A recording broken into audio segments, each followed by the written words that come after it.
You're watching Force 13's live streaming service.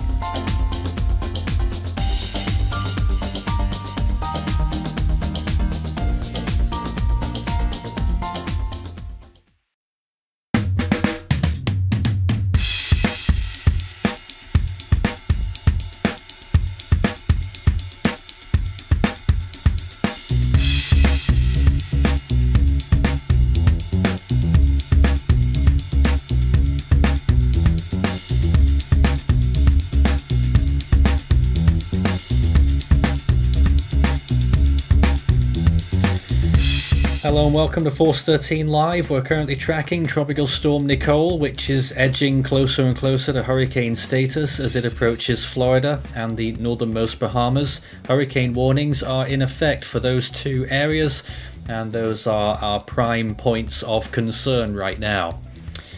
Well, looks like they've just repositioned that satellite image there, that floater, the Meso rapid scan floater. So it will look a little bit glitchy for the next few minutes whilst we get new imagery on that new view. But that's how it's looking right now on satellite imagery on this infrared. You can see decent amounts of convection bubbling all around the eye, potential eye, or eye feature that's beginning to establish itself, although it is exposed on the northern side. It will eventually become a proper eye, I'm pretty sure of it, as it edges closer to the coast of Florida.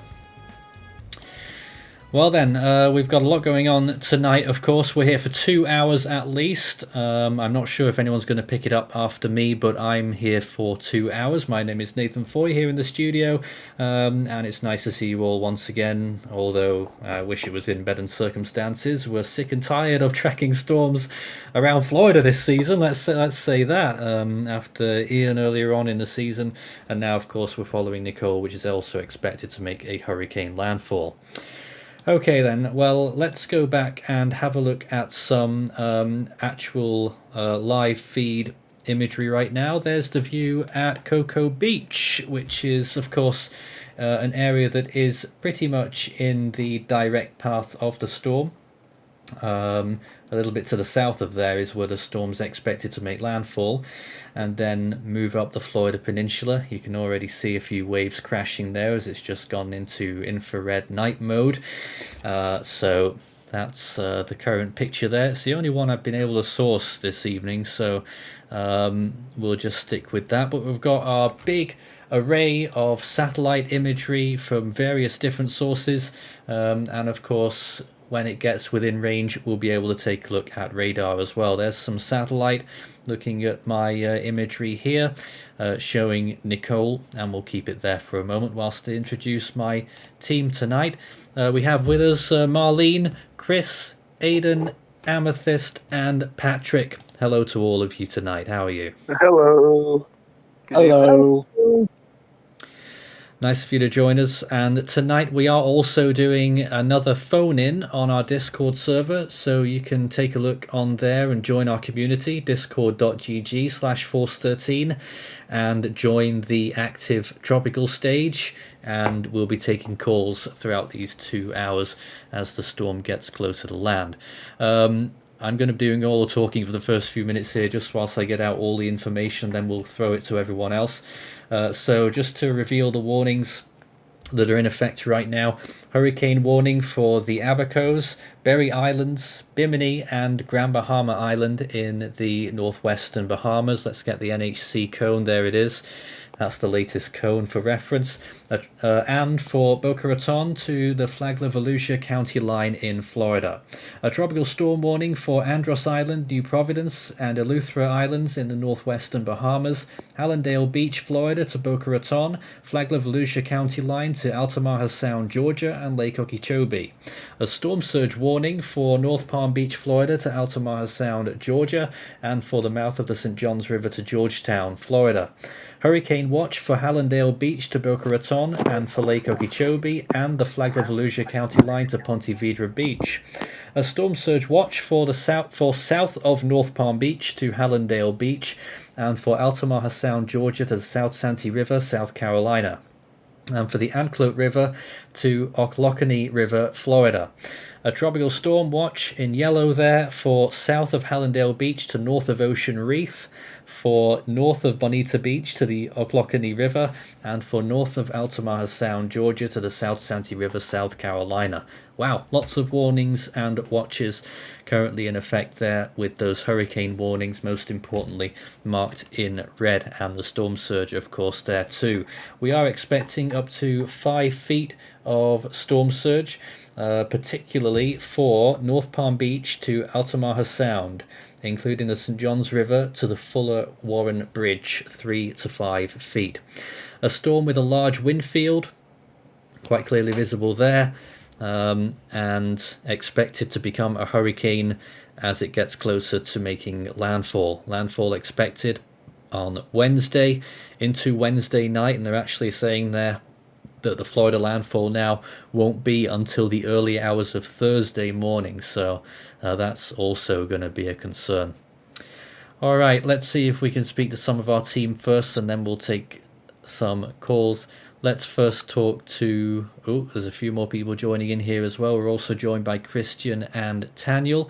We'll get to... In fact, let's talk to Taniel first, because you've got a little bit of a vested interest in this as well, being our space guy, watching Cape Canaveral as this storm approaches. Yeah, highly stalking, pretty much, Cocoa Beach area on that cam. Definitely wave activity has increased over the last several hours here. There's definitely some those outer-ish bands hitting Cape Canaveral. As of now, I think there's a special weather statement just north of Cape Canaveral, or on the outer fringes, but with those little bands. But definitely will be interesting with that. And currently, SLS is still live on the pad. Also, I just got an update by one of my friends that SLS has been pushed. Its launch date has been pushed to the 16th. So, pushed 2 days over. Interesting. But it depends on any damage. Sure. Let's go over to Patrick. You've been monitoring this storm closely. I've noticed you've been active on social media about this today. What's your latest take on Nicole? Well, hi, Nathan.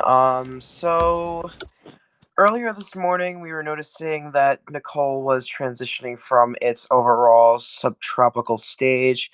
It had an area of deep convective activity originate and basically begin in the LLC earlier this morning. It continued to have a hybrid nature, although it did decide to start forming a comma head feature.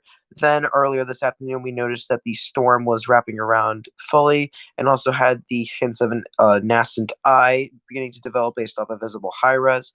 Then we saw an entrainment of dry air that stunted the storm's overall development for a brief time, although I also noticed earlier this morning early this afternoon, that an area of agitated cumulus was able to enter the dry air slot and mix out most of the dry air, which would then lead us to this point where Nicole is intensifying faster than we first thought.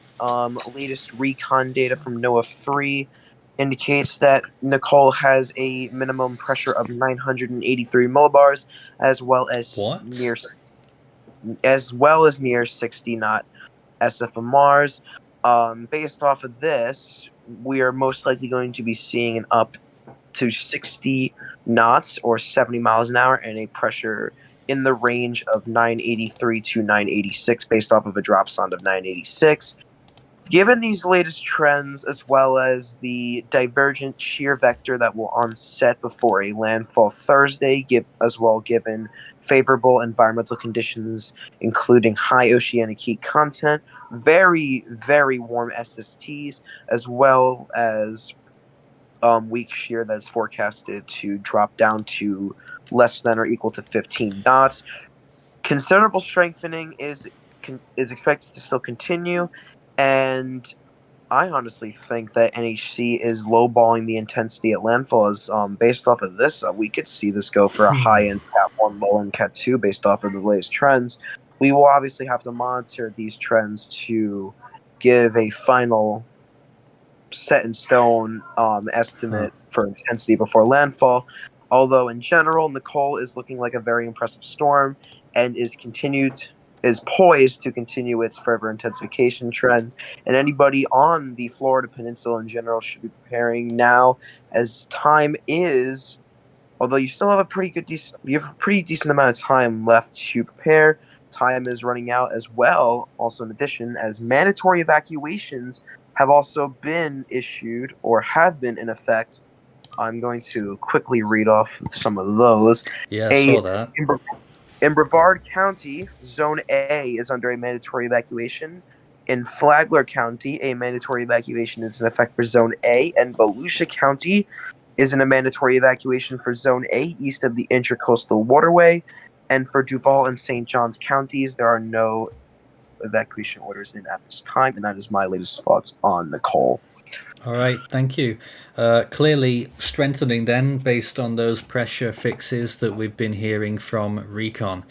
Christian, what's your thoughts on the storm? Well, I heard it went tropical a few hours ago. Previously, did? it was previously it About was 12 hours subtropical. Well, I've been busy. I would have been here earlier. I just got caught up with a few things. Yeah, I'm here now.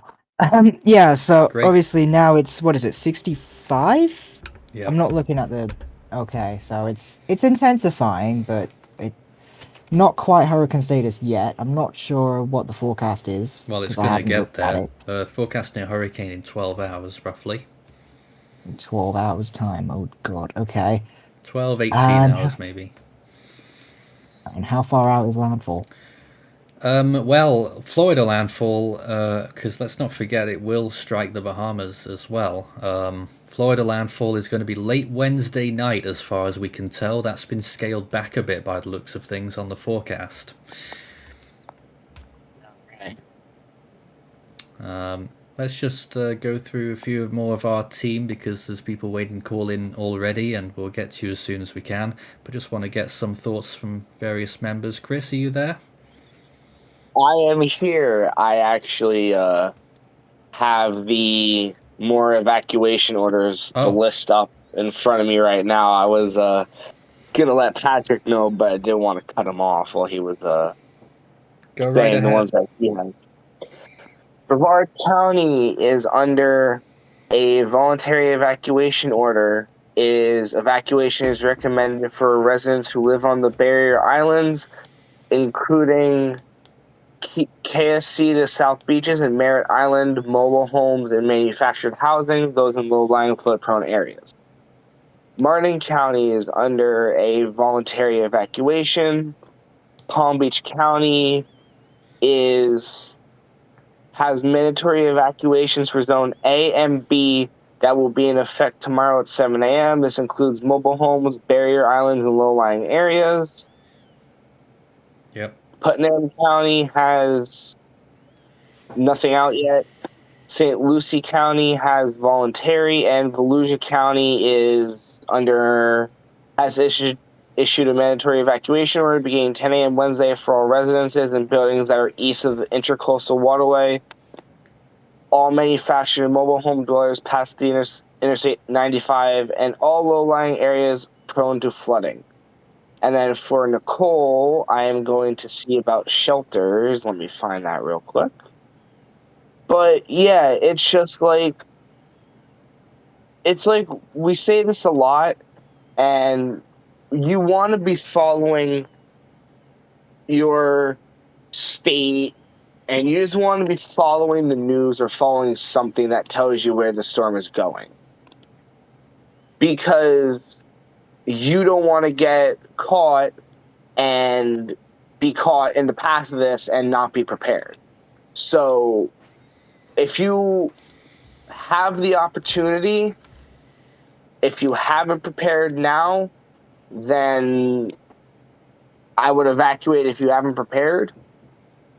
If you're in the zones they listed, but if you prepared and you decide you don't want to evacuate, then just make sure you have those supplies ready. let's talk to some more people. Amethyst, are you with us? Yep. So, I don't know how many of us that were in the stage yesterday were listening to me speak, but a lot of what I'm going to talk about is based on that. But, I was talking about how what impacts we could see from Nicole are highly dependent on the track that it's going to take and how fast it's going to go along that track. And I was saying, give it a day or two to see if it will narrow down. And what has happened over the past days is that it's narrowed down. And the forecast is definitely a lot more certain, which helps in the forecasting of which areas are going to get hit the hardest and which areas are going to receive bad impacts or moderate impacts, or how bad every area will receive impacts. And it's looking like it's not going to reemerge in the Gulf and slow down in there. And it's looking like it's not going to ride up the East Coast. Instead, it's going to ride up the mid-Atlantic states, which definitely helps, since if it slowed down in the Gulf next to the Panhandle, it could have given the Panhandle a lot of rain. But because that, I guess, path has dropped and it's looking less likely, the impacts that we could see are becoming a lot more certain to be the east coast of Florida, central Florida, instead of northwestern Florida, the Panhandle, which really helps. And it was usually pretty certain what it was going to do after Florida, like either move up the mid-Atlantic or move up the east coast, but at least we know that it will probably not emerge over the Atlantic until after it's moved past New England. It might not even emerge over water. Once it's done impacting New England, it might just stay over Canada. But at least we know it's going to bring impacts more inland, to like Georgia, the Carolinas, Virginia, New York City, like Patrick was talking about, and Pennsylvania and New Jersey and all of the states in New England, which really helps in the forecasting of the impacts for the storm. So Now, rainfall expectations are variable across the whole East Coast region. You were mentioning the Panhandle there. They're still on for about 4 inches of rain, quite widespread between Tallahassee and Jacksonville, and continuing from there through Georgia and towards the Appalachian Mountains, getting quite a lot of rain over there as well in that period. I just want to get through all of the people that we've got in our team right now. There's 8, so it takes a while. Aidan, are you with us right now? Yes, I am. What are your thoughts on Nicole this evening? I'm kind of with Daniel on, like, I'm honestly shocked that NASA's thinking that VSLS will still be fine. Ah, I mean, honestly, to me, it's a huge gamble when it's a Yep. $4.1 billion freaking rocket and it's Well, keeps technically, the getting whole delayed. project currently getting up to that point is around $20+ billion. Yeah, so I feel like this is a huge risk of putting the rocket in the middle of a hurricane, especially if the track Especially- kind of yeah. is wobbling. Yes. Also, especially since the max limit can only go up to 74 knots that rocket can handle. right. And what we don't know is what happens if it passes that limit. Yeah, does it tip over? What's It the probably wouldn't tip over, but it might get indented yeah? by just the And wind power. And maybe I'm sure punctured. NASA is not wanting to really delay this again. They might but- like overpressure it. That could be a thing that they could do Yeah. to Alright. prevent. And finally tonight we have Marlene. Hello there. Is Marlene with... Well, that was some kind of noise from Marlene. There we are. I took my finger off the push to talk button. Oh, I see. Well, you're with us now, so thanks for joining us as well. Any thoughts? I think it looks crazy on there, and I do think it's going to be easily a high-end Cat 1, maybe Cat 2, but Gee. the big thing is the mandatory evacuations. So many people ignored them during Ian, so those that are under those mandatory, I would say, get out. Just to cover your butt. Well, Because your life is worth more than your property. all right, thanks for that sentiment. Let's take a few comments before we take a call or two. Ike says, do you think Nicole's peak will be stronger than 75 miles per hour? It's starting to look more likely. And is this now a hurricane or still a subtropical storm? Well, neither. It is a tropical storm right now. It turned tropical earlier on and is not yet at hurricane status. It's on the verge of it, though. Getting close. Let's see if we can get Rodway on the line. Hello, Rodway. You're hello. on the air. Hi. My question is, because the National Hurricane Center was expecting this to be a Cat 1 upon landfall, but there have been some changes since then that but there have been some changes since then that haven't changed the expected strength, but how long it will maintain a hurricane status. My question is, what would you say the probability of it being stronger than originally anticipated would be? I'd say high, personally, because of the latest trends that we saw with Nicole's overall rapid organization. I wouldn't call it rapid organization, but I'd say in like a very fast pace of organization, as it's already forming. It already has an eye wall. So I'd say those chances are in the 70 to 80% chance range, to be honest. All right, thank you. And just looking at that cone again, those 2 hurricane points there, that's for 75 mile per hour winds. I wonder if they're contemplating whether there might be a higher peak in between those 2 H dots. Although models are all suggesting that the peak will be just as it makes landfall, so I don't think that would make very much sense. But there we go. Thanks for that, Rodway. Let's see if we can talk to Tiger in North Carolina. Hello? Hello, can anyone hear me? Yep, you're live. My only concern is what it will do after Category 1 status. Elaborate. Like, what happens after it goes to Category 1 status? Will it become a Category 2, or I don't know what will happen after that. All I know is that it will become a Category 1. Well, I think most... Oops, sorry, Nathan, if you want to... I was just going to say it's very unlikely.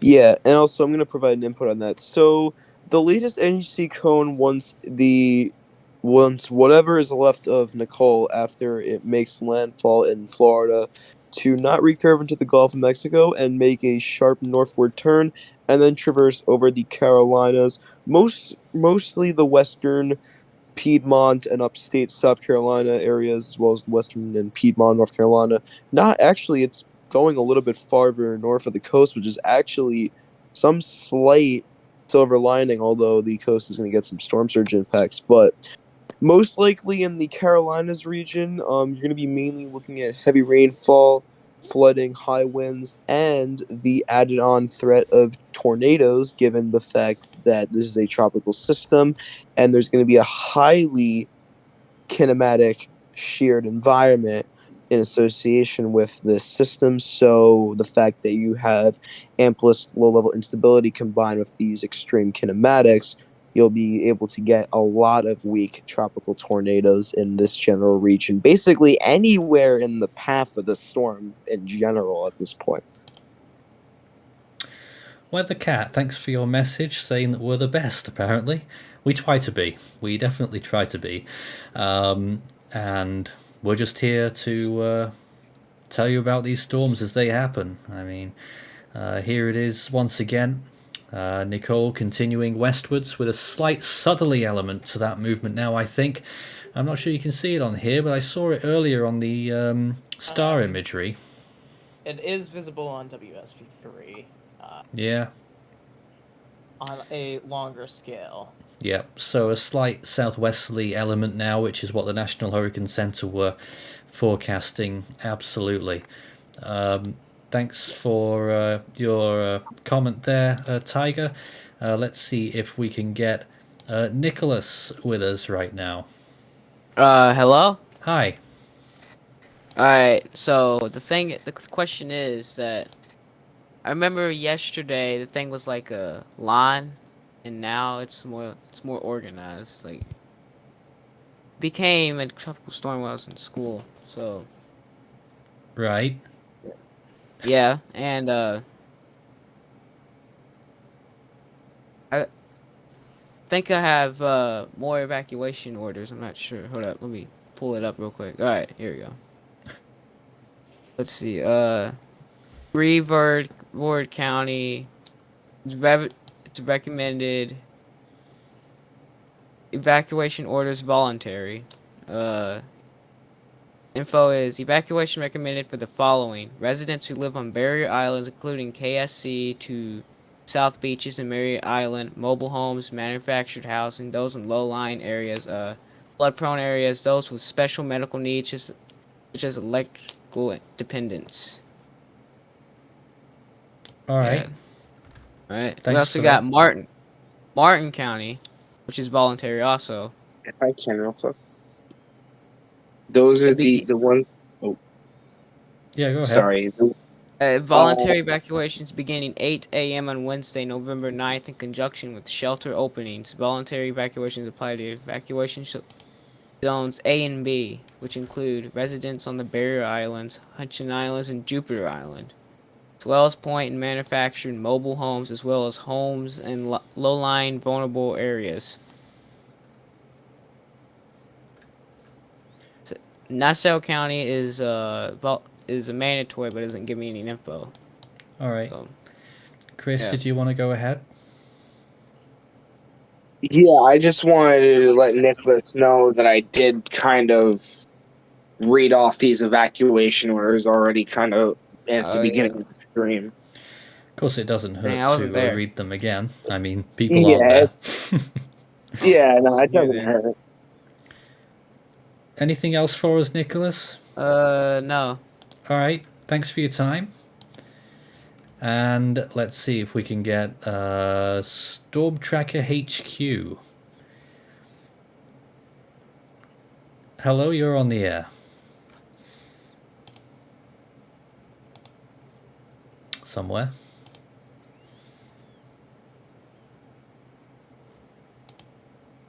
Well, we haven't got... Here we go. Oh, there we go. Hello. Yeah, what's up? What are the sea surface temperatures like under the storm? Fairly decent, as always, at any time of year. You get the warmer sea surface temperatures in that little tongue that is the Gulf Stream, which flows right by Miami and up the Florida East Coast. So this storm could get a little boost on those sea surface temperatures there, which could be reaching 28, maybe 29 degrees Celsius. The areas behind it are a little bit cooler. They are reaching 29. The area behind it a little bit cooler, around 27, 28 degrees. And Taniel also posted a nice little emoji there. Thanks for your support, Taniel, who is in this very call. Yeah, you need to get some coffee. Yeah, might need it. And a comment there from Rainbow Obsidian, who says, could you give a quick projection on how this may affect the east coast of Canada? It will most likely... most likely probably won't. I would say will. that given Remnant. the westward track, like the more the westward track, I think the east coast of Canada is increasingly getting out of the risk area. However, I do think that Canadian impacts overall are still a possibility. We'll just have to wait for later forecasts to actually nail down the time and overall gravity of the Canadian impacts. To add on to that, what I've been seeing in models is that it's more than likely this storm will be slammed by another low pressure, which will do something funny. Mainly shoot it out towards the middle of the Atlantic and how normal things to shoot out towards, well, towards Nathan's area. Sometimes. Storm Tracker HQ, was there anything else you wanted to mention? Are there any analogs of this storm? Right, so now we go into the historical perspective, which I always do the research on. It might surprise people to know that only 2 tropical storms have ever made landfall on the east coast of Florida in November, and they were a long time ago. One of them was a Category 2 hurricane, which made landfall near the southern tip of Florida, near Miami, as a Category 2 in the late part of 1935. It actually formed near Bermuda and moved westwards near the Outer Banks and then went down south and then went through the southern part of Florida and into the Gulf and died in the Gulf. That was a Category 2 landfall. So Can we get an animation done on that? Maybe. It's not, but a Category 2 landfall not out of the question is what history says. And the other one was a much weaker tropical storm that formed in 1946 near the southern Bahamas and just moved through northwestwards into the Florida Peninsula. There was one more that was a depression at this point after peaking as a hurricane, Gordon, in 1994, which made landfall as a depression near Cape Canaveral. But that is all for the month of November on the east coast of Florida. It's rare to see something like this.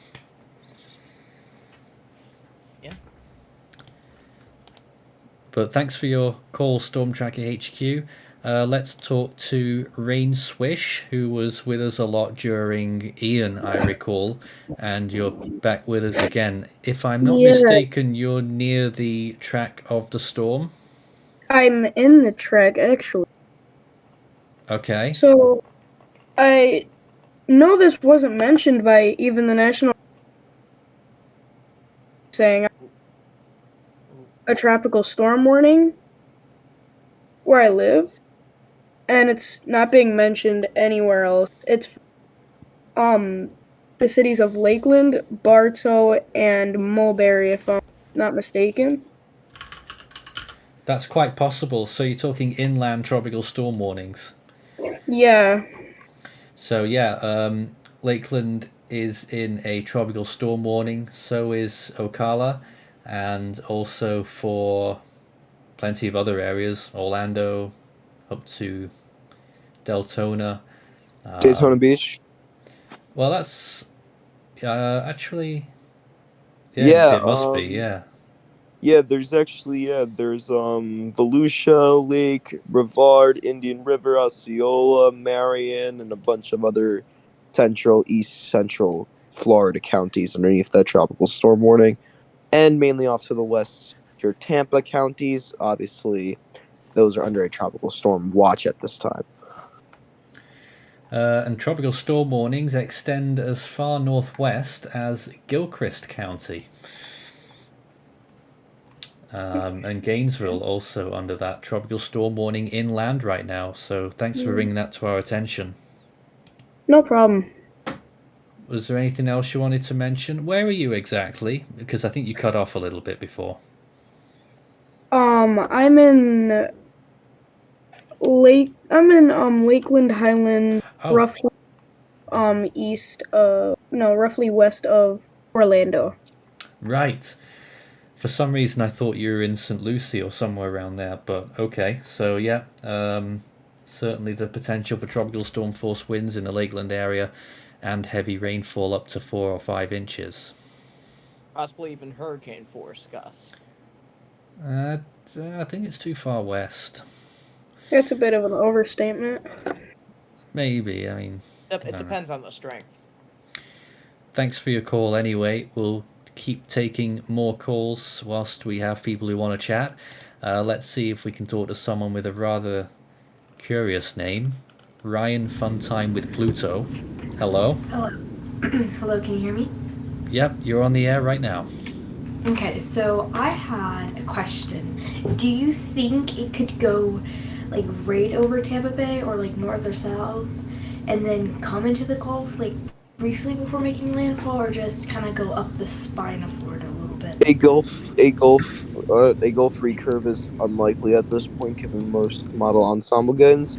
NHC currently is indicating, like you said, it's going to go either north or directly over Tampa Bay, and then make a sharp northward to northwestward turn, potentially skidding the Gulf Coast, and then making a recurve back up to the northeast once it gets into south central Georgia, and the rest is up to the storm itself. The problem with what you've just said there, Patrick, is that the latest GFS model has had a massive shift west, and the center of the storm pretty much reaches Panama City now. Well, I mean that is an interesting update.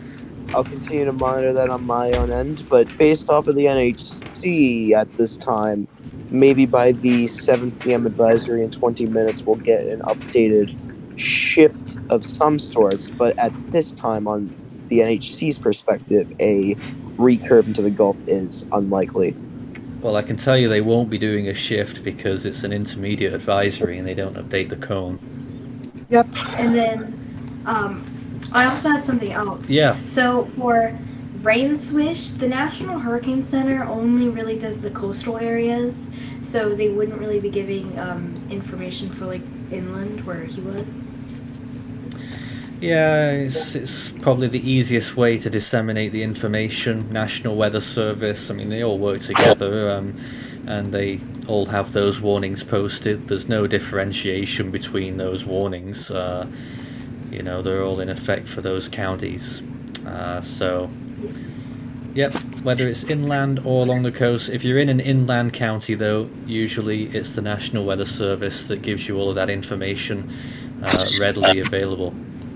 Thanks for your call. Let's see if we can talk to one or two new callers. Let's see if we can speak to Frandy. I'm not sure if you're new, but Can you hear me? hello. Yeah, one question I've been asking is that it's been since the cone has been shifting a bit west, further northeast. What should the impacts be? For the northeast, you say? Given the passage of, well, it's probably going to be going under another switch to subtropical / extratropical as it traverses within the next 48 to 72 hours. However, as that storm rides up the Mid-Atlantic and Northeast regions, you're going to be most likely looking at more of heavy rainfall, high winds, some flooding, as well as the threat for tornadoes if the kinematic environment can remain in place with the system. Although we are seeing a more westward shift in the track, and apologize for saying that there was going to be a shift at the 7 p.m. I just thought that they were going to update it slightly. But given the GFS is more hinting at a westward shift, a massive westward shift as described by Nathan, there is some uncertainties on exact timing and impacts and locations further up north, given the more westward shift the models have been hinting at. So it's basically a waiting game to see when we can nail down the timing and overall impacts for the Northeast and Mid-Atlantic, but our main concern is the Southeast and the Florida Peninsula, as they are going to be in the short term of our most greatest concern before we can switch then to more areas up north with time. Just checking models now, and the system, what becomes the remnants of Nicole, pretty much does survive as an extratropical cyclone, becomes quite powerful as crosses the Atlantic and reaches Western Europe. But on most of these models now, they do appear to be taking the storm back over the Gulf again, or at least hugging the coast. So maybe that will happen after all. Of course, the models could just as easily switch back again. So not fully helpful at this moment in time. It's the only model that keeps it inland now, out of the four main ones, is the CMC. And let me just check the hurricane models. The HWRF model, that takes it out over the bay, pressure in the 970s. And the HMON model actually keeps it inland and much weaker, so that would be a much preferred scenario. HMON actually keeps the storm surprisingly weak. 982 with maximum winds of, in fact, it doesn't get to hurricane status on the HMON model. I'm not sure what they're seeing there, but I'd like that to happen. I doubt it will.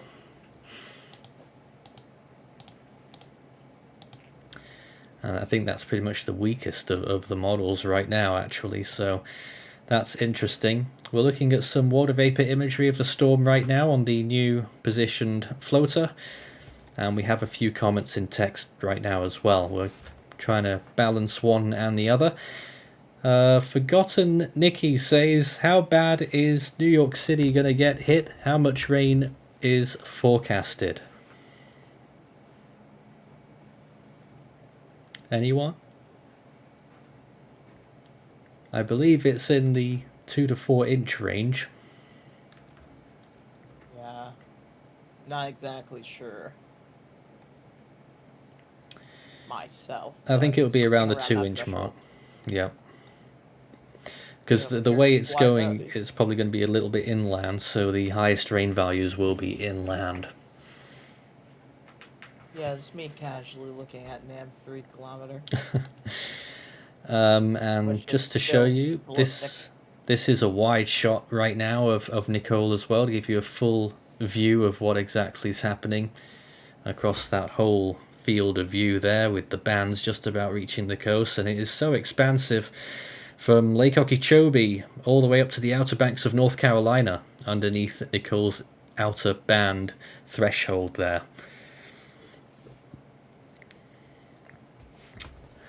There's some more questions. What's going on with Nicole's northeast side? It's looking pretty dead.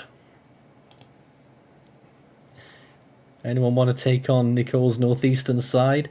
Northeast side, at least in the center, yes, but also starting convection flares once again.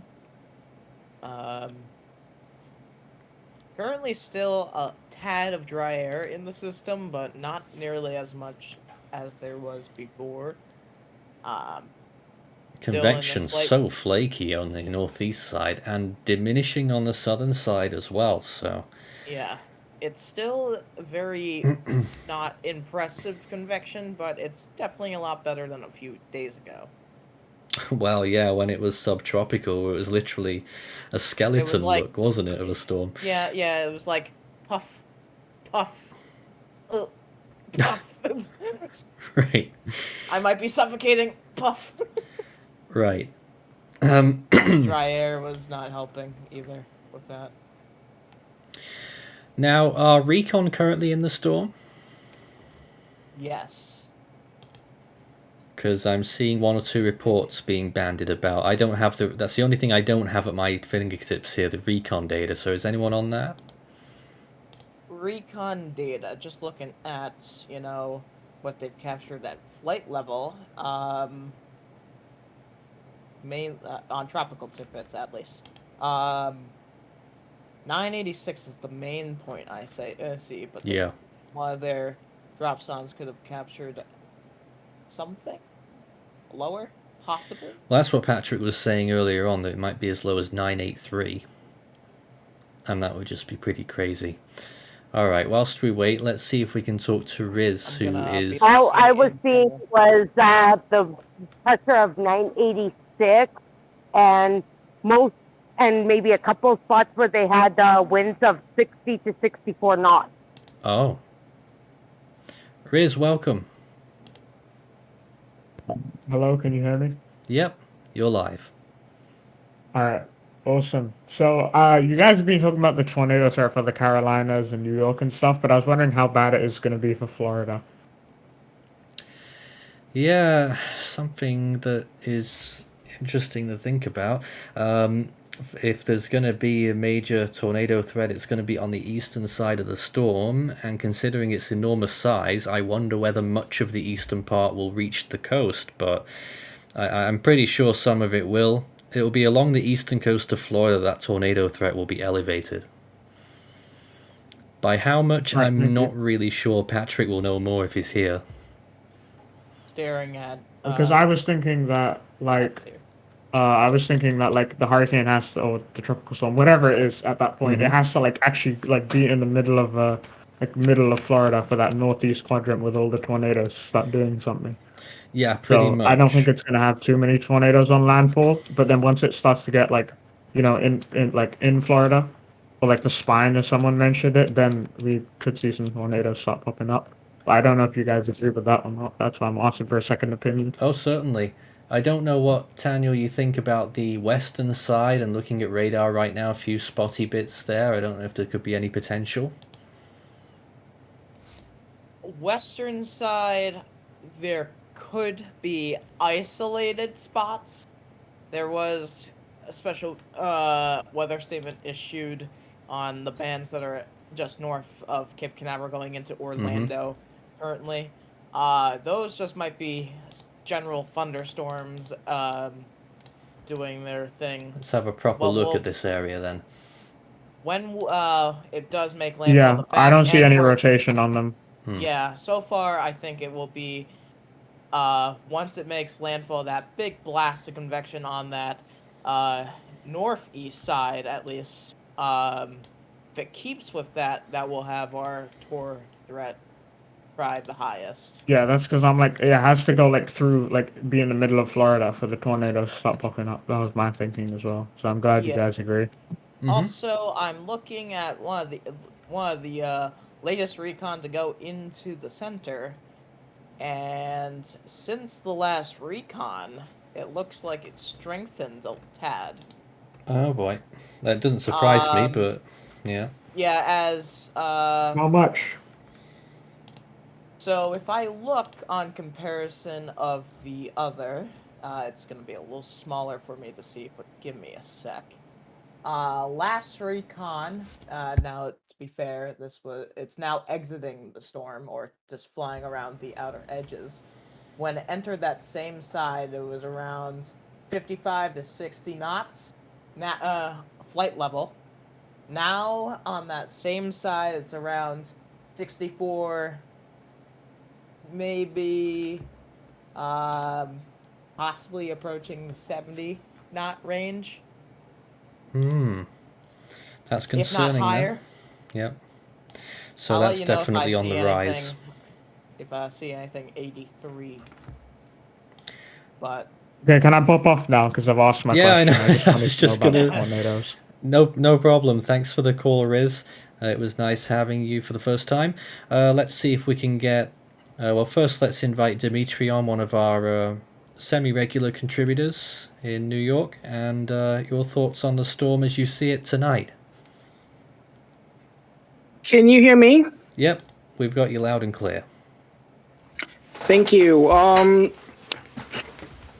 I'm going in for a quick question tonight, and then just going to be leaving because I am catching a hockey game, and it's coming up at the top of the hour. So here's what I'm. So here's my question here. I've noticed that Long Island is actually in the path of Nicole, I think on day 5. So my question is how concerned, it's a two-parter. First, how concerned should I be to focus on this storm? And secondly, and kind of the interesting point is, my question is, what are the chances of there being, say, a tropical storm warning? Or at least a watch? Up there? On Long Island. It's not going to be tropical by the time it gets there. it'll be extra tropical. Yeah, so you're not going to or get more tropical subtropical. warnings, but you could get some different warnings. High wind warnings, probably.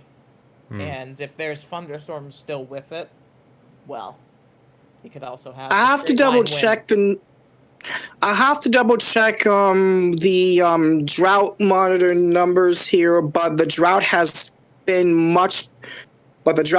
weakened quite considerably on Long Island. It was pretty bad towards the later towards the latter half of the summer and the like into the early fall. But I'm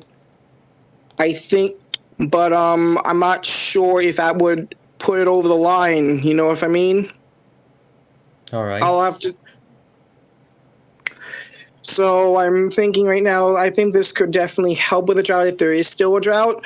But I think, but what I'm thinking, honestly, then it shouldn't honestly be too much of an issue, really, because but the definitely heavy rain and the winds and stuff for late season storm, not all right. too surprising. I got to cut across you, Dimitri. The National Hurricane Center have updated with their intermediate advisory. They have given this 984 millibars now and 65 miles per hour, moving west-southwest at 10 miles per hour. No changes in the watches and warnings, but they have gone with 984 millibars, which is an eye-catching drop in pressure there from the last advisory, and goes along with the recon. What was the last advisory? I think it was 990. Interesting. So the storm is definitely intensifying at the moment. That We'll would see if line up with recon data currently. Yeah, pretty much. Okay, then. I'm not sure how long this phone is going to go on for. We're here for another hour. Okay, then this is probably it for me tonight. I'll catch y'all later. Thanks for joining us, Dimitri. See ya. So the National Hurricane Center at their 7 p.m. update, you heard it here first, up to, well, still at 65 miles per hour, and pressure down 6 millibars to 984. So that's what they're running with now, and we'll have our bottom bar updated in a few minutes. That's pretty impressive for time scale for the storm. Yep. And whilst we're here, we're going to keep the calls coming in. And if you want to join us on our phone in, join our Discord server, discord.gg/force13.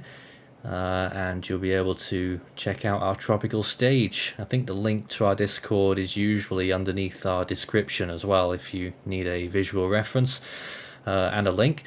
Let's see if we can get Phoenix Man on the line. As far as I can tell, someone who's calling for the first time. So let's see if we can chat to you, Phoenix Man. Go ahead. Can you hear me? Yep. So I'm just wondering how far the effects will be in Orlando. Yep, tropical storm conditions expected. It's got an extremely large wind field. I mean, Orlando right now, there's a few bits of rain moving through there. Have you seen anything? Yeah, there has been some rain here. Anything significant, do you reckon, or just quiet stuff? A pretty quiet start. It hasn't been Alright. like significant rainfall. Yep, well, there are lines just north of Orlando there looking interesting. But overall from the storm, we're looking at probably up to 6 inches of rain. And tropical storm force winds and maybe hurricane force gusts. Okay, thanks. No problem. That was Phoenix Man. Hey Nathan, I am Yeah. back now, and Welcome. it appears that they went to 984 millibars. They did, yep. You missed a little discussion about tornado threat from this storm. I don't know if you might want to address that. Yeah, I will address that in brief. So, the SPC is most likely going to upgrade the risk to slight risk for tornadoes tomorrow, given the fact that Nicole is intensifying, and that is just going to increase the tornado threat more. Excuse me. So, basically, the quadrant that we're going to be looking for that's the most dangerous is your northeastern quadrant, or we like to call it the front right quadrant. That is the area where the tornadoes are going to be the most common. Now, the tornado threat is basically not going to onset until, or the greatest tornado threat is not going to onset until the storm moves through. However, as it gets close to the coast, you can have supercells basically flying into the coast in a sense. And there's going to be multiple outer rain bands that are pushing into the coast, and those can be they can be in association with low-top supercells capable of producing tropical tornadoes. Now, given the fact that we're going to have a very favorable and hot, and I would call it a very high kinematic environment with this storm overall, any tornado that drops down will probably obviously be weak, but the amount of tornadoes that could drop down is quite a few, given the fact that we're also going to have a decent amount of low-level instability as well as high shear, like I mentioned. So if you're in the Florida Peninsula, I know that we had a tornado outbreak with Hurricane Ian that did produce one PDS tornado. I'm not saying that there is going to be a situation where it's going to be to the same magnitude as the tornadoes that were spawned by Ian. However, you have to be prepared like it is the highest risk in a sense. Although we're not talking about like a traditional severe weather outbreak, tropical tornado outbreaks can just be as dangerous as they can spin up quickly and cause some decent damage and spin right back up and cycle back on and forth. So you always have to be prepared for the best, but always you have to be prepared for the worst, but always hope for the best. And in this situation, you need to have your tornado safe plan by going to the most interior portion of your shelter. If you don't have basements, you can obviously go to the lowest, most interior room, like hallway or closet or a bathroom and whatnot, and make sure to always protect yourself from flying debris. And I don't know if we will be live anymore for the actual if we will be live for landfall coverage. We could be seeing some tornado threat during that actual stream if that stream were to actually come to fruition. We'll definitely have an automated stream up, but I'm not sure if we will be live, as it could be the early hours of Thursday morning, and I doubt any of us will be really up for that. But we would... I might. Well, we will definitely have an automated feed up there, though, showing this, basically something like this, what you're seeing on the screen, a live satellite and radar. But we'll cross that bridge when we come to it. Jose says, what are the impacts for Homestead from this storm? I imagine it'll be pretty minimal. I don't know if they're in a warning or not. I have to go and check again. I know they're not. They won't be far from a warning, but I don't think... Oh, Homestead under a tropical storm watch. And just on the very edge of it, so... A little chance there of tropical storm conditions, but I wouldn't be too concerned. And probably about an inch of rain. Taniel also sent us another star thing. Thank you for your... Another message of thanks. Thank you very much. And Rainbow Obsidian also said thanks to my team for the streams, and says they're very helpful. So that's always nice to know. And if anyone's interested in joining our team, then feel free to contact us on any of our mediums. Best place to do it is probably email, contact@force13.com. If you've got a Discord account, though, we do a lot of our stuff on there. So if you join our Discord server and talk to me if you want, I'm Foycaster on there, my little nickname, then feel free. And we have some more. We had a few more comments there, just trying to catch up with some of these comments and questions. We have answered some of these, though, and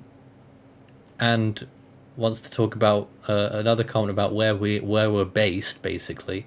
Well, I'm here in the UK, and I've been doing tropical weather tracking for 11 years now in this location, and we've got people all around who are on our team talking about this across the US, and we've had several people. Indeed, we had Canada on the line not long ago. But let's get some more comments. Storm Dennis says, could the pressure drop qualify for rapid intensification if it continues to drop at this rate? I would have to say no, because this is technically not rapid intensification. I would say that this is a quicker pace of intensification. Ship's guidance, which is basically like the probabilities of rapid intensification threshold, have indicated variances of rapid intensification, but I can say for a fact that the storm is deepening quicker than we first thought. It is currently at 984 millibars, which, in my opinion, I didn't expect until it maybe reached all the way up near landfall.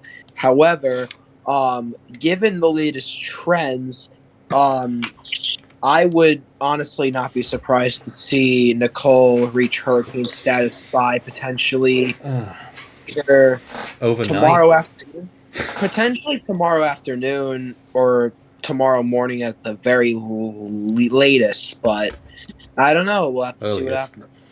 Earliest, yeah. Well, 984 millibars. I mean, this storm is huge. I mean, it's sort of to be expected, really, that a storm of this size would have a low pressure like this. Usually, when you get 984 in the Atlantic, that usually means hurricane. Category 1.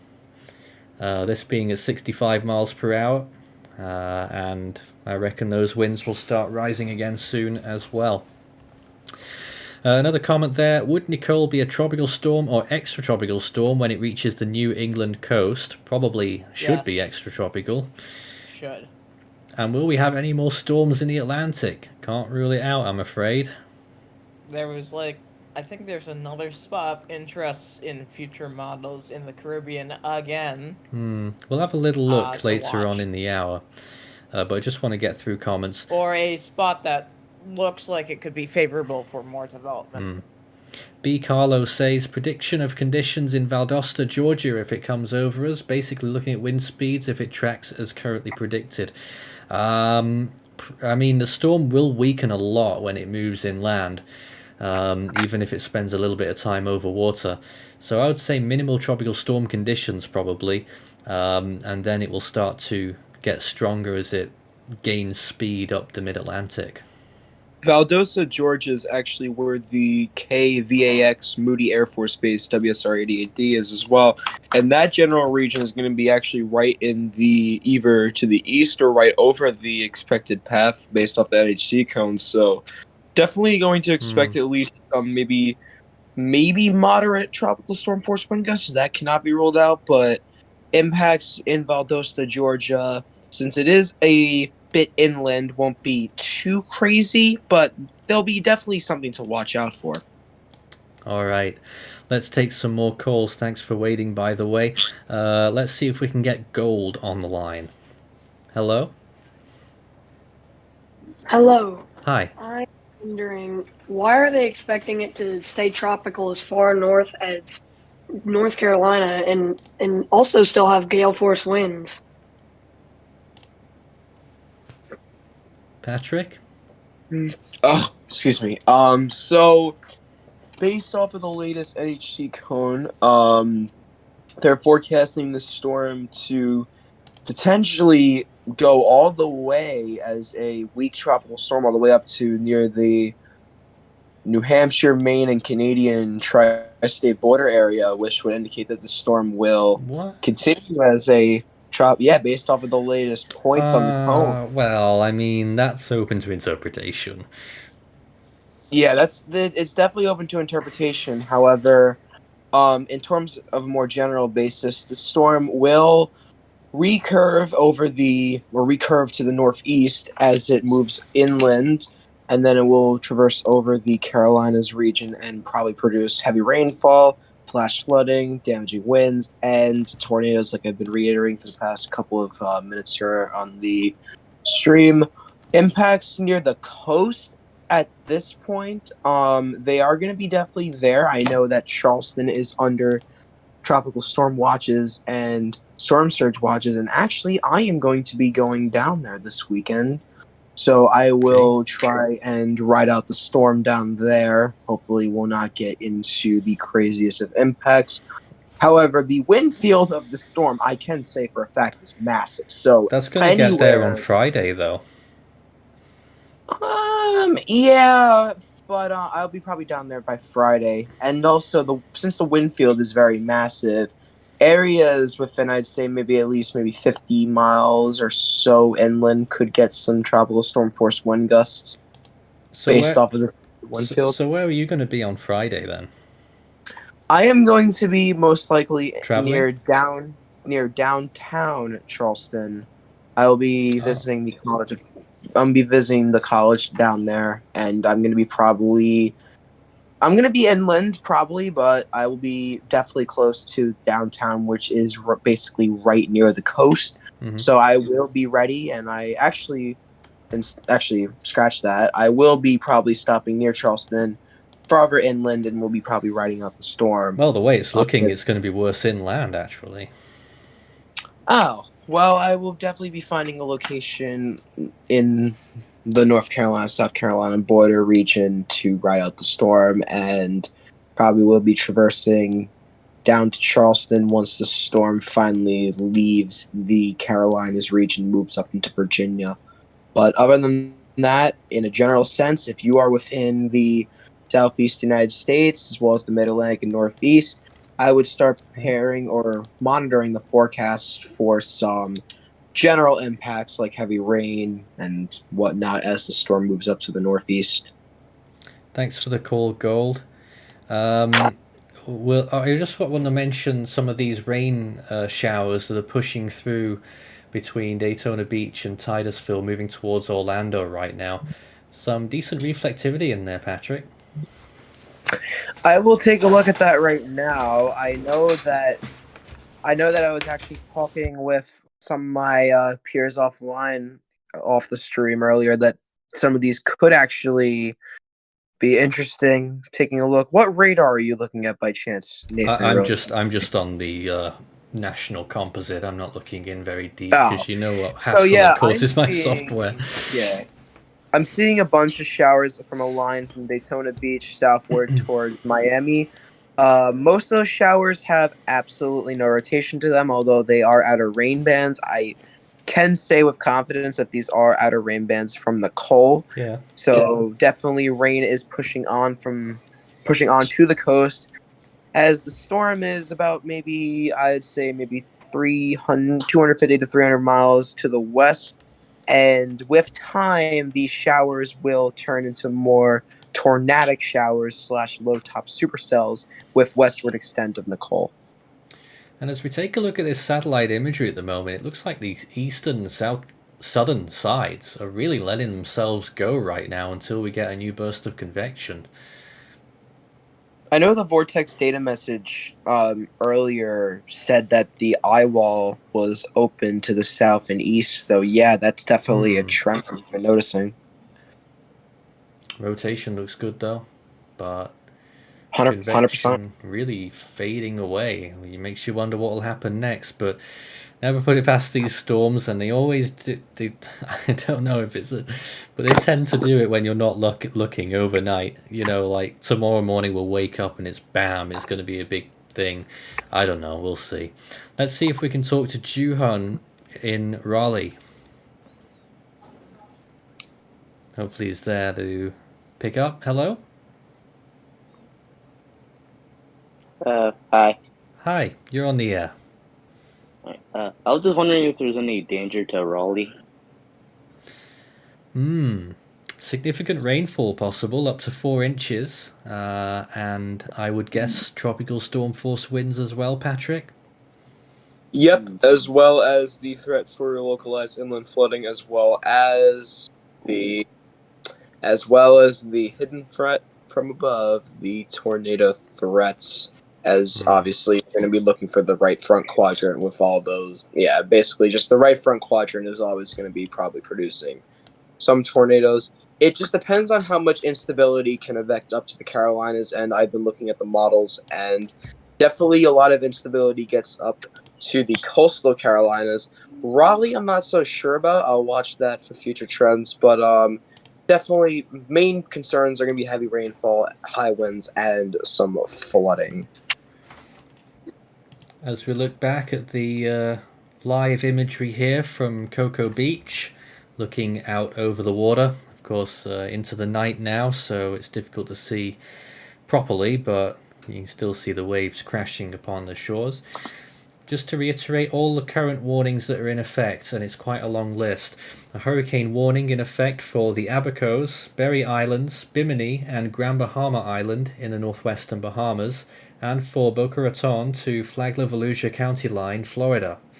A tropical storm warning for Andros Island, New Providence, and Eleuthera in the northwestern Bahamas, Hallandale Beach, Florida to Boca Raton, Flagler-Volusia County line to the Altamaha Sound, Georgia, and Lake Okeechobee. A storm surge warning also in effect for North Palm Beach to the Altamaha Sound, Georgia, and the mouth of the St. Johns River to Georgetown, Florida. Hurricane watch for Hallandale Beach to Boca Raton, Lake Okeechobee, and the Flagler-Volusia County line to Ponte Vedra Beach.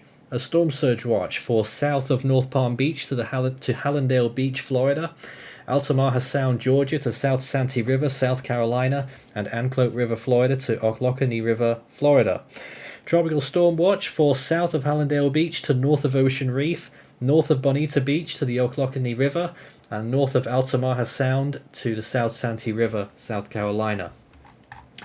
Reminder of what we're expecting from the storm in terms of these hazards. Storm surge of up to 5 feet, particularly between North Palm Beach and Altamaha Sound, including the St. Johns River to the Fuller-Warren Bridge. Rainfall estimates with they're now expecting actually local maximums of 8 inches in the northwest Bahamas and eastern, central and northern portions of the Florida Peninsula. 3 to 5 inches as a general rule, but local maxima of 8. And for the southeast into the southern and central Appalachians, western mid-Atlantic and eastern portions of Tennessee, Kentucky and Ohio, 2 to 4 inches with local maximums of 6 along the Blue Ridge. Flash and urban flooding will be likely, along with possible renewed river rises on the St. Johns River across the Florida Peninsula on Wednesday and Thursday. As we mentioned before, isolated tornadoes and large swells, which will cause very hazardous surf and rip current conditions. Juhan, was there anything else you wanted to mention there? Nope. All right, thanks for joining us. And let's Nathan, see. Before you actually do that, I wanted to also point out very quickly that Eastern Kentucky, as well as portions of Ohio and West Virginia, are also under a elevated to, I believe they are under a elevated fire risk as well. So multiple threats coming with the passage of multiple systems across the country, but obviously the primary concern at this time is going to be what could happen with the flooding up there, most likely. Hello, Poppy Chew. You're on the air. Hello. I was wondering if this could pull what Dorian of 2019 did, install Oklahoma. Oh, you mean the stall part, not the intensity part, then? No, not the intensity, because it's early November. Sea surface temperatures and ocean heat content aren't going to be that high. But we were expecting Dorian to completely nail Florida through Cuba, but we're sure of that 4 days out. Yeah, So, it was 3 and 4 days out, wasn't it? I mean, this is only 1.5, well, less than that now, only just over 1 day out, so I don't think that's going to happen. I've also received word that Tennessee, northeastern parts of Tennessee and North Carolina are supposed to get 2 to 4 inches of rain with local 6 to 8. Are there any chances of like severe weather going on there? Like, do you think connection could blow up there? That one's for you, Patrick. Yeah, so like I've been reiterating for the past couple of minutes on the stream here, you're going to be mainly looking at low top supercells if they do form in the general region to produce tornadoes. Although the main concern for tornadoes is going to be in the Carolinas and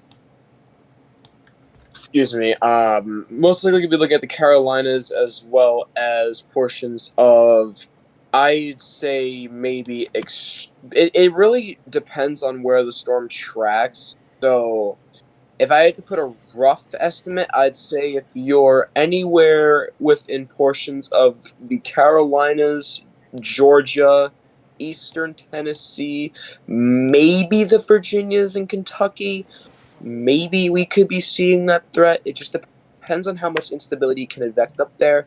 You don't really need a lot for a tropical tornado, but you definitely need some. And most models have been hinting at it not going all the way up there, so we'll just have to wait and see. But isolated tornadoes can definitely not be ruled out in the path where Nicole traverses through. All right. One last question. How strong do you think Nicole can actually get? Do you think that it could get to potential Category 2, swim to Florida, and then go back into the Gulf of Mexico as a weak tropical storm and go back through Florida and into Georgia? Well, whether it could get the Category 2 status, I would say that's possible because it's happened once before, 1935. So I guess that shows that it's possible in November on the Florida East Coast.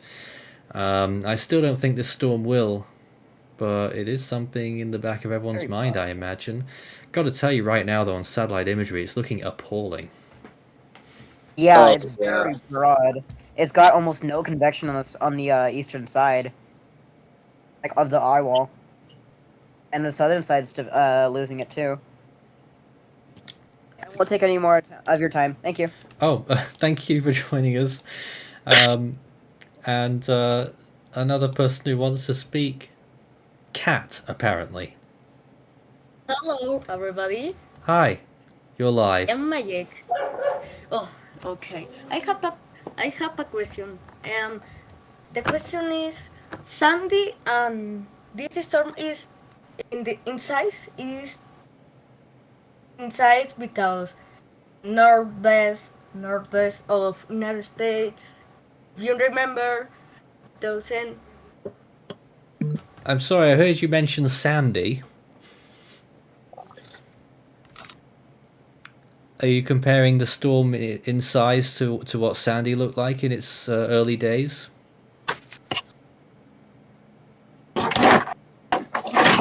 Right. What is that? I guess we'll never know. But is it comparable to Sandy? I guess that is a potentially legitimate question.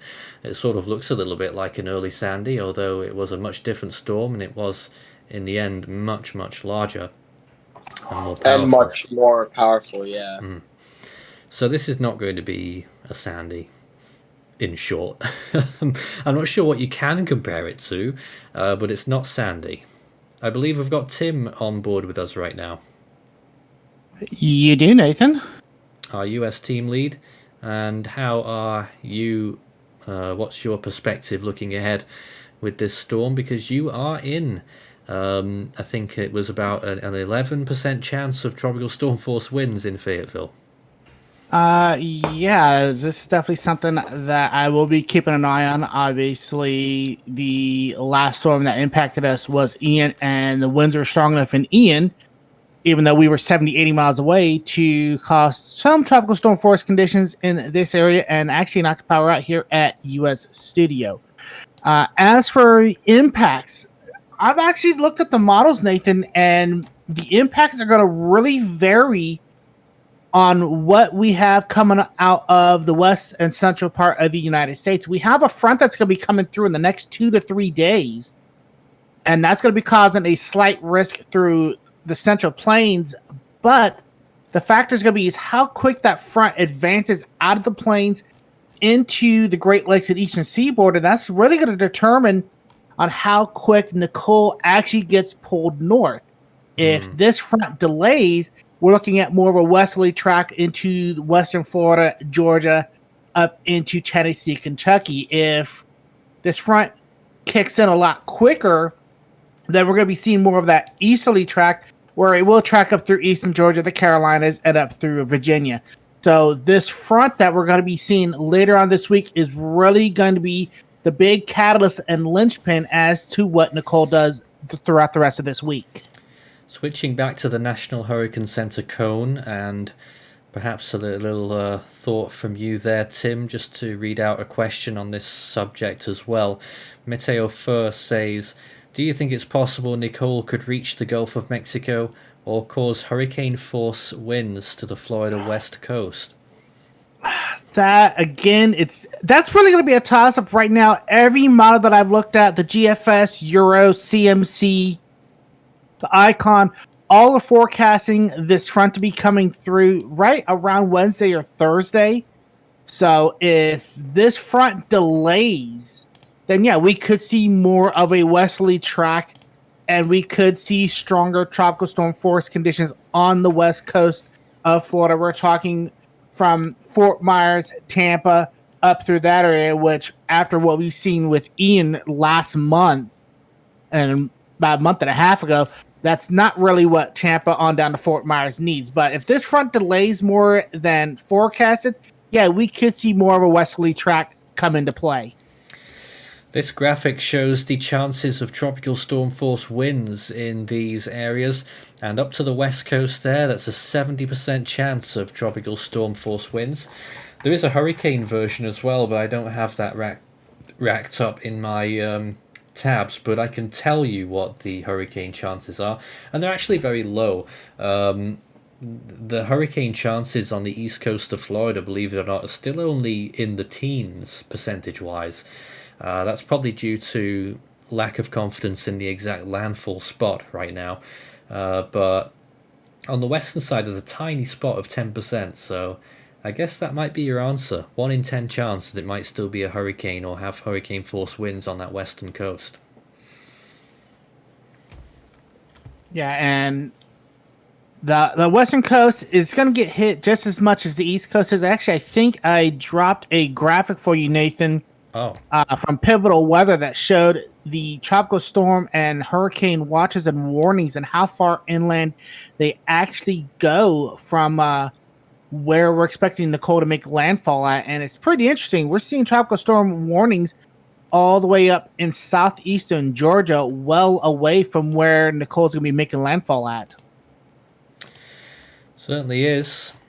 Keep your questions coming in the comment section, and if you want to join our phone in tonight, you can join our Discord server, discord.gg/force13, and join our stage, and we'll let you in on our stream. Tropical Storm Altony Bronze says, how big is Nicole now?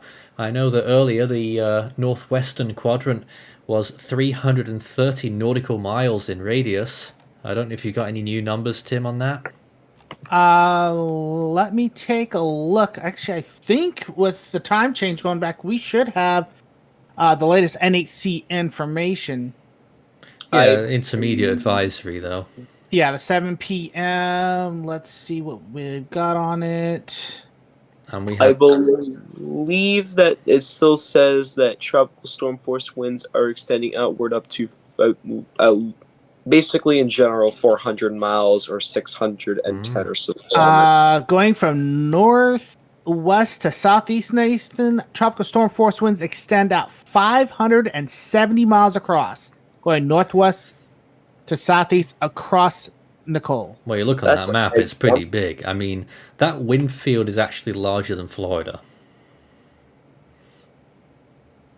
Oh, easily. Wow. Pretty big. All right. And keep us up to date, guys. I don't know if there's any recon info. I know that there's planes that have been around earlier, but I don't know if they're still in there right now. So I'm sure actually, Tim and Patrick will yes. be on top of that. NOAA 3 is getting ready to make a south to north pass, and we have AF 306 in there that just finished a pass, and they're going to be going to the eastern side of the storm. I also can find on those. Sorry. Also, I want to point out that Recon has found just about 50 knots of SFMR support, as well as they dropped down they put 2 drop sons near the center, one reading 986 and one reading 984. They did find some 60 knot flight level winds in the eastern side of the lower level circulation. Although it's not enough to support 60 knots. Gotta say, it's impossible to ignore, though. This storm is looking much worse on satellite imagery right now. Yeah. Tim, I believe that there's two planes in this section right now, NOAA 3 and AF 306, and I'm actually seeing this right now, and based off what I'm seeing on this, there appears to be at least 55 knot SFMRs and 64 knot flight level winds. There's a bunch of them. There's a bunch of readings to the north of the main center of circulation and all the way out in the northwest quadrant, way far out from the center. Something you got to look at though too, Patrick, is you got to look at where these planes are both flying at. F306 is actually at the 850 millibar level, so they're going to be seeing a little bit stronger winds at the surface. Whereas NOAA 3 is actually flying at the 700 millibar level, so they're more like a mid-level reconnaissance. Well, they're both low-level recon. NOAA 3 is flying right around 10,000 feet, which is standard flight level for any reconnaissance mission that may be treating a storm like a hurricane, and that's usually the discretion of the onboard meteorologist that's on these flights. So NOAA 3 may be treating Nicole like a tropical storm, getting ready to intensify into a hurricane. AF 306 may be addressing it as a tropical storm, which is why they're at the 850 millibar level. Okay. Can't get over how bad it looks on some of these images, especially the water vapor. There's hardly anything there on the southeastern side at the upper levels. Which is definitely a sign that this could be lacking sufficient organization at this point in time. And I guess it sort of comes with the territory of a system that didn't have a tropical origin either. The imagery that we usually show, which is this one, is actually the most generous version of the imagery. This is band 16. So that's what we're looking at there. Keep your questions coming in if you've got any comments for us, and any information that you have if you're on the ground ahead of the storm. How are people reacting to this storm? Are people taking it more seriously after Ian? Of course, this storm is striking the opposite coast to where Ian hit earlier this year. So let us know how things are on the ground if you're there, and if it's safe to do so, as conditions will be getting increasingly more dangerous. Right now, this is a strong tropical storm with 65 mile per hour winds and a pressure of 984 millibars according to the latest National Hurricane Center advisory. A comment there, what are the chances of Nicole becoming a Category 2 hurricane? I'd probably give it about 10%. It's certainly possible because it's been done before in November, but I don't think it will happen, but I think I would give it a 10%. Yeah, and I would say that's a fair assessment, Nathan. And climatologically speaking, this is usually one of the areas that we do look at for tropical cyclone development is the east coast of Florida, right up the Gulf Stream area, the Southwest Caribbean, and the right in the Gulf of Mexico. So it's not unusual to see a storm like this in this area this time of year. It is. When I say it's unusual to see it being a an extra tropical system transitioning to a tropical system this time of year, yeah, that Nicole's definitely been an anomaly in that respect. No, I'm sorry, Tim. This is an anomaly at this time of year, this location. Sometimes it's much further out to sea from extratropical origins, but usually in November it's Caribbean-born and sometimes limps into the Gulf. But you really don't see this, and that's why only 2 tropical storms have made landfall on the east coast of Florida in November. But let's see if we can get another caller. Hurricane Alex, we're ready for you. If you can press your little, I think there's a little accept button that people have to press before they get onto our call. Yes, you're on the air. Hi. Hi. I'm a little nervous. It's my Don't first be. time. Well, you're among friends. Nicole. I'm actually a little surprised that Nicole is doing so well this late in the season. It certainly is. Do you have any questions? Well, not really. However, it's still great to talk with all the crew of Force 13. Well, only some of us tonight, but yeah, well, it's nice to have you, and I'm sure we can chat afterwards if you wish. Sure, I'll be down with that. Also, Okay. I do think Nicole is going to be a low-end Category 1 hurricane. It is now either an 80 or 90% chance it could happen. Maybe. I don't know about percentages, but that's pretty much the consensus. National Hurricane Center going for the Category 1. Thanks, Hurricane Alex. And let's see if we can get Rain Swish, who wants to come back on the air from Lakeland, Florida. How's it going there? It's doing great over here. So is it okay if I mention quite a few possibilities that could happen? If they're not too outlandish. So I'm thinking that this storm may possibly reach a 70-mile-an-hour wind speed, maybe a category overnight, but I'm not gonna say it's 100%. But another possibility is that it could maybe reach a category 2 right before landfall. I'd say that reaching 70 miles an hour and potentially Category 1 overnight is actually becoming a little bit more, it's becoming uncertain, although it has increased definitely from the past couple of hours. As Nicole, it did go under a fast pace of intensification. Not rapid intensification, just the faster pace of intensification that was first forecast. But there's a lot of uncertainties right now regarding the actual intensity of Nicole in future tense. That makes sense. Well, that's what I'm concerned about, this potential rate of intensification for sure. That was Rain Swish.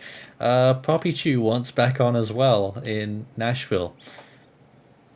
Okay, Hello? so I got another question. Do you think that with the low ocean heat content that this storm can literally just dissipate and reform? No. Dissipate and reform. Yeah. I think if it dissipated, it would probably be done. But no, it's got way too much about it for it to dissipate. I don't know what's going on with the storm. I was expecting that the storm would look better at this point, though, when you look at these winds and pressure. Yeah. But it could come back unexpectedly. I mean, we gotta give it probably another 6 hours before we could say that it might be just a tad weaker, and then even then, it's up to Recon to actually get those observations. My predictions didn't even take this to ever surviving to hitting Florida, so I was wondering that. The chance was always significant from its origins near the Greater Antilles. I think it was pretty much gonna form. And the GFS was the first one to pick up on this becoming a hurricane, by the way. Yeah, because when they gave it invest status, they had it, I think it was like an 80%, and my prediction was saying that there's not enough ocean heat content. There's so much dry air around there, and there isn't enough sea surface temperature. The sea surface temperatures at this point are actually very favorable, and the oceanic heat content as well. Although it's not like, oh my god, like 175 to the max like we see in the Caribbean in the latter part of this hurricane season. There's also going to be with the storm a divergent environment as well ahead with the shear vectors and stuff, with the positioning of the jet stream as the shear vectors are going to align in a more eastwardly way. So there is reason to believe that the storm may have not been able to get to where it is once now, but there's a bunch of uncertainties right now regarding what's going on with the storm's intensity and whatnot, and we'll just have to monitor the latest forecast for that, as they will be crucial. There's a few observations that Hurricane Discussion made in the chat earlier. NOAA 49 upper level mission indicated that there's dry air to the south and southeast of Nicole, and this dry air could get pulled in by the circulation, and dry air to the east of Nicole could also be advected in an easier way due to the easterly mid-level flow. Patrick, any thoughts on that?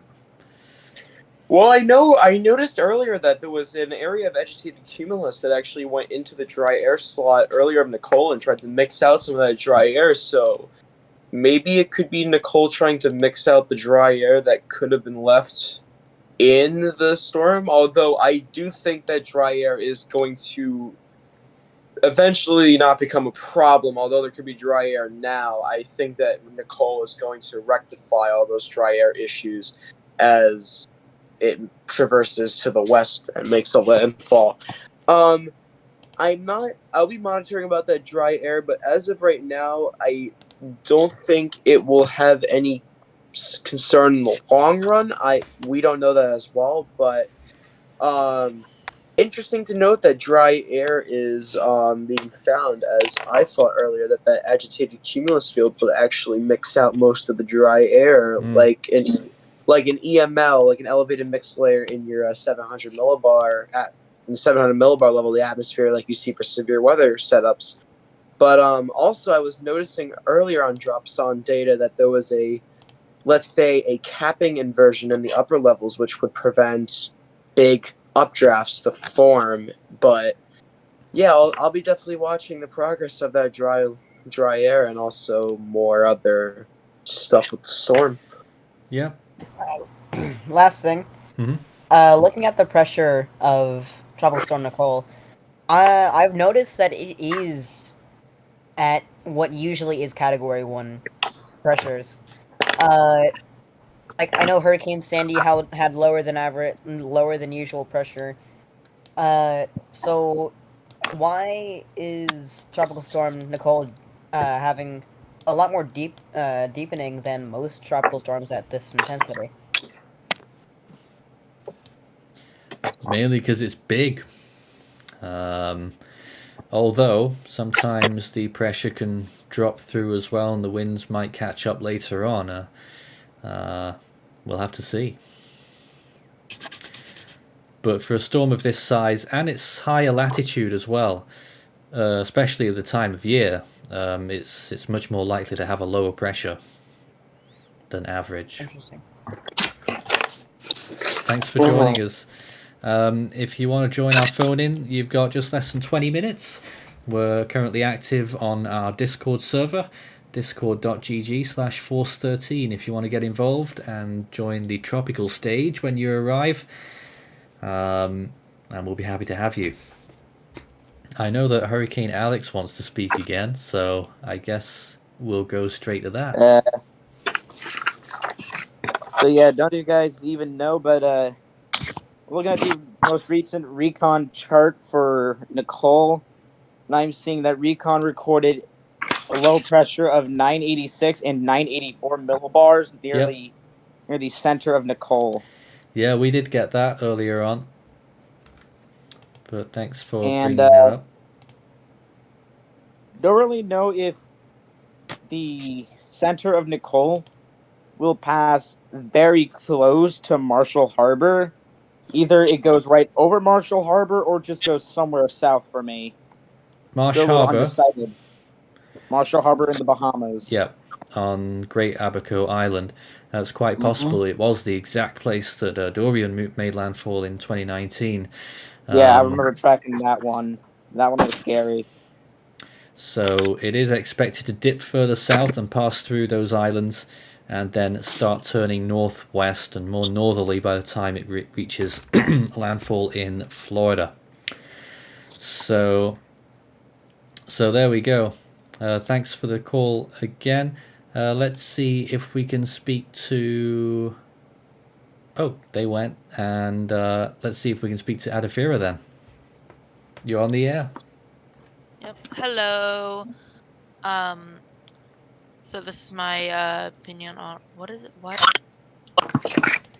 Oh, well, that was abrupt.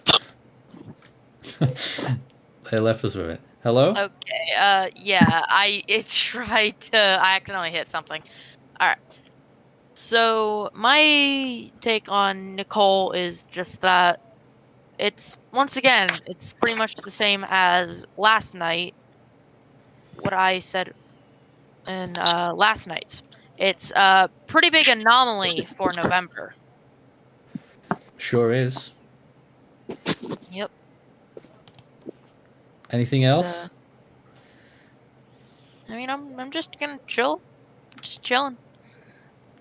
All right. You know, of course, Nicole is could become a hurricane and is likely going to as it nears Florida. And do you have any potential wind data, like what areas could be seeing hurricane force winds? Well, yeah, actually, on the wind speed chances, basically, the National Hurricane Center have got from Jupiter up to around Melbourne that has a 10% chance of hurricane force winds. So that's what we're looking at for Florida. Of course, in the Bahamas, let's not forget those areas too. That's getting closer, getting up near 30% now for the northern tip of Great Abaco Island. Looks to me as though the landfall would be north of Marsh Harbour.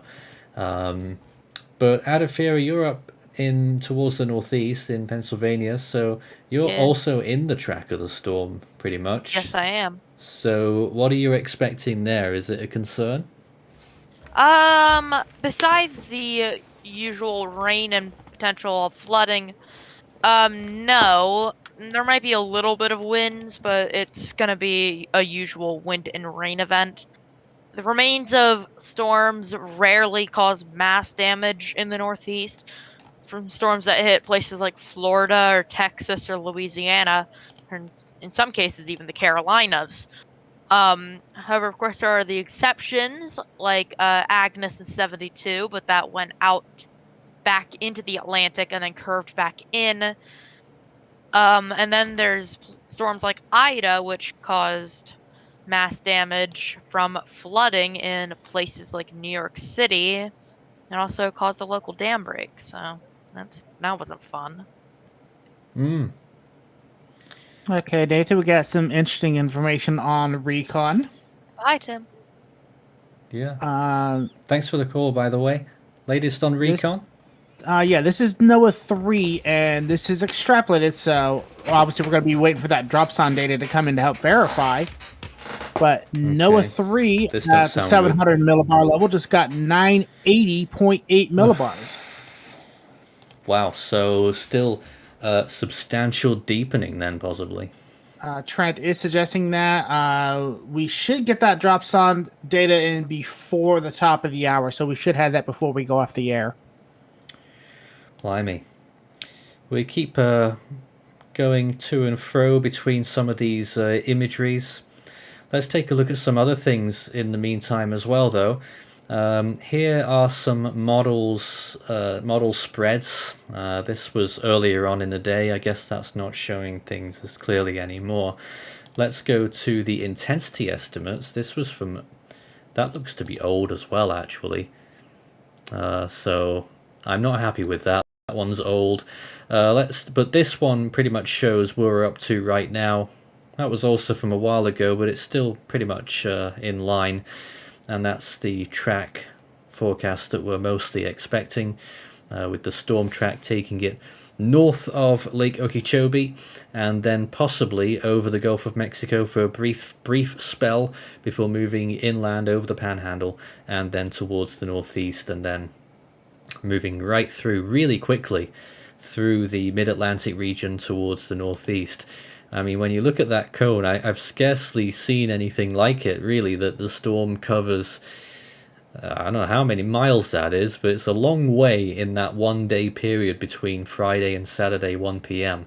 And that's pretty much what happens when storms turn post-tropical and get swept up that way, particularly in the late season.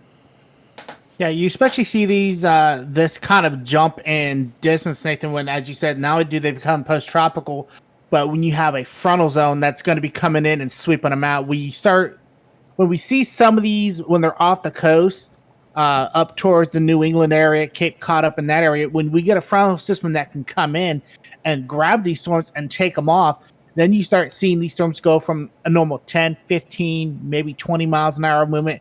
And next thing you know, they're cruising at 40, 50, 60 miles an hour. Yeah. So that's just how much of a difference a storm just moving on its own through just normal steering currents, and then an actual frontal system picking it up and just running with it. Let's Hello? see if we can speak to 2 Art right now. Hi, you're on the air. Hello. So I had a question. So how's Nicole right now?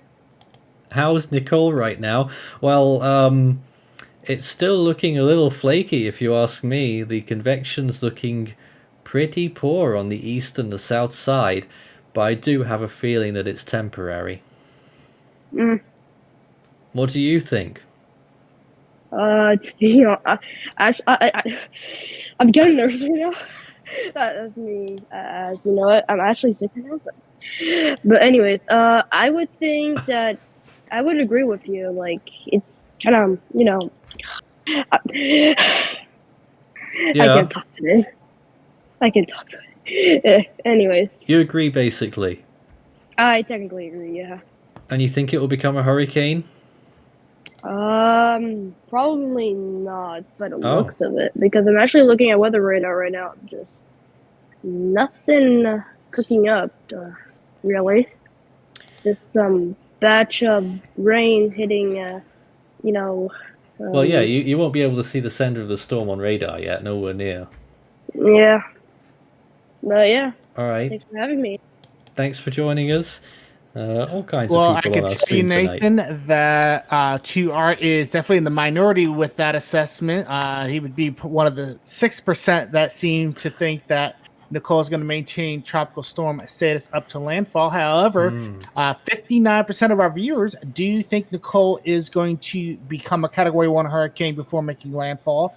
And a third do think that there is a chance that Nicole could reach a Category 2 before it gets to the coast of Florida. So our community a little divided on what they think Nicole's going to do here in the next 24 hours. Well then. All right. I'll tell you what we'll do in the last few minutes here, because we've pretty much cleared all of our callers, and thanks for calling in tonight. Let's take a look at some of the models that we can put all together here. And this is, of course, the GFS first of all.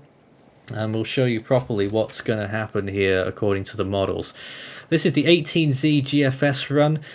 You want to look out for some pink colors, which will show you hurricane force winds. And this latest GFS run is actually not wanting to make it a hurricane, but it generates the storm too weak. You can see it there near the initialization time.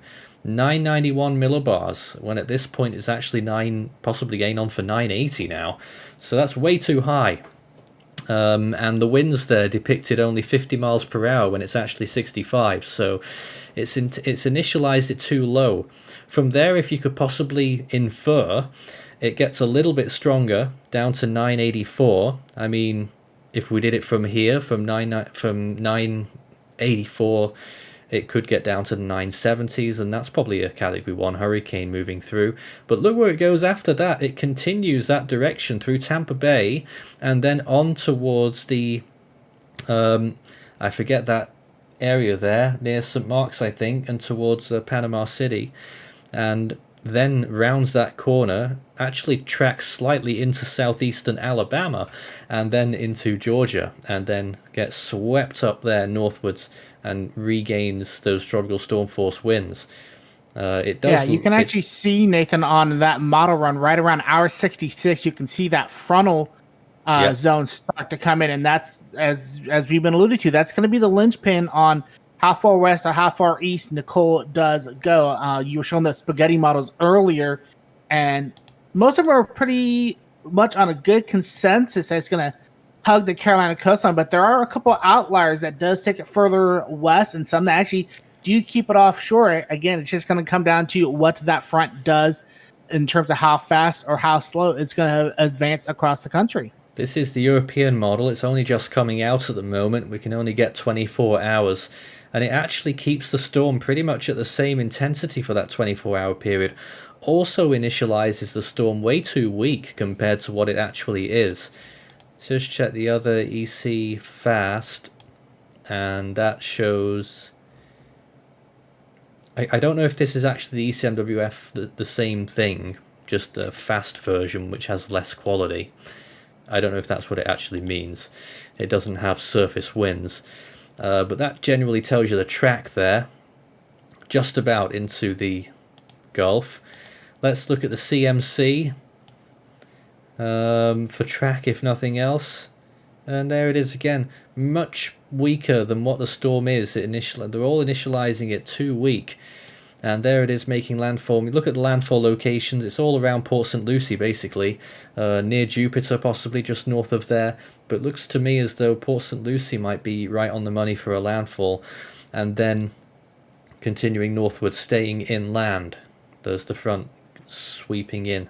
That front really dives down as well and sweeps the storm up.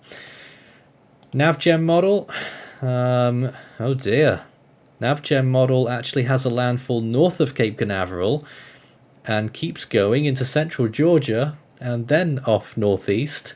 I don't think there's any credibility in that. Let's go to the Icon. Icon model there. Landfall very close to Jupiter. Between Jupiter and Port St. Lucie, I think there. And then just about over the Gulf. Weakening. You look at the weakening there, it is down to tropical depression by the time it reaches northern Florida, and it was the same with the GFS. And the winds ramp up again after it passes the mid-Atlantic, Tim.